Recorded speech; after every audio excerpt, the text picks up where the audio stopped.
ചേട്ടാ നിങ്ങളുടെ കാലത്ത് എങ്ങനെയായിരുന്നു? ഞങ്ങളുടെ കാലത്ത് സൂര്യൻ ഉദിക്കും. അതല്ലടോ നിങ്ങളുടെ കാലത്ത് മറ്റേത്. നിങ്ങളുടെ പോലെ അല്ലടാ, ഞങ്ങൾക്ക് അന്ന് കഞ്ഞിയും പയറൊക്കെ ഉണ്ടാവുള്ളൂ.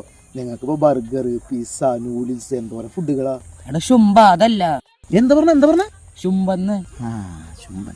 നിങ്ങളുടെ കാലത്ത് ഉദ്ദേശിച്ചതേ മറ്റേ നൊസ്റ്റാൾജിയ, മഞ്ചാടി, കുന്നിക്കുരി അതൊക്കെയാണ്. അവിടെ ഒരു വലിയൊരു വീട് കണ്ട നീ? അവിടെ വലിയൊരു മരം ഉണ്ടായിരുന്നു. നമ്മൾ വള്ളിയൊക്കെ ഉണ്ടാവും. ഞങ്ങൾ തൂങ്ങി കളിക്കും, ചക്കരയമ്പും മാങ്ങ, പിന്നെ മഞ്ചടി പിരിക്കും വാരി തിന്നിട്ടാ. എന്നിട്ട് രാവിലെ ആ പറമ്പിൽ ഞാൻ പോവാറേ, അതിന്ന് മുളച്ചുണ്ടായതാണ് ആ മഞ്ചടി മരം. ആ മൂട് അങ്ങോട്ട് പോയി. ഇന്നെന്റെ അമ്മയുടെ വെഡിങ് ആനിവേഴ്സറി വന്നോളോ, രാത്രി കേക്കൊക്കെ മുറിക്കുന്നുണ്ട്. അപ്പൊ അച്ഛന്റെ വെഡിങ് ആനിവേഴ്സറി വേറെ ഉണ്ടാ? അച്ഛന്റെ അമ്മയുടെ വെഡിങ് ആനിവേഴ്സറി ഒന്ന് തന്നെയാ. അല്ല നാളെ പോയാണ്ട് കല്യാണം അല്ലേ, പോകണ്ട നമുക്ക്? അങ്ങനെ ഞാൻ കല്യാണത്തിനും പോവാറില്ലടാ. ഞങ്ങൾ പണ്ട് തോട്ടിന് ചൂണ്ടിട്ട് മീനൊക്കെ പിടിച്ചിട്ട്. തന്നെ നൊസ്റ്റാൾജിയ മതി, ഞങ്ങളും തോട്ടുന്ന മീനൊക്കെ പിടിക്കാറുണ്ട്. വാ പോവാം. ഞങ്ങൾ പണ്ട് ഇവിടെ കൂട്ടി കളിക്കാറ്. തന്നെ നൊസ്റ്റാൾജിയ കഴിഞ്ഞിട്ടില്ലേ? ഞാൻ മരത്തിന് മുളപ്പൂപ്പന്താടി ഉണ്ടായിരുന്നു. അത് കഴിഞ്ഞില്ലേ? ആദ്യം ഞങ്ങൾ ഇവിടുന്ന് ഓണത്തിന് പൂ പറിക്കാറ്. ഒന്ന് പോടോ തന്റെ നൊസ്റ്റാൾജിയ.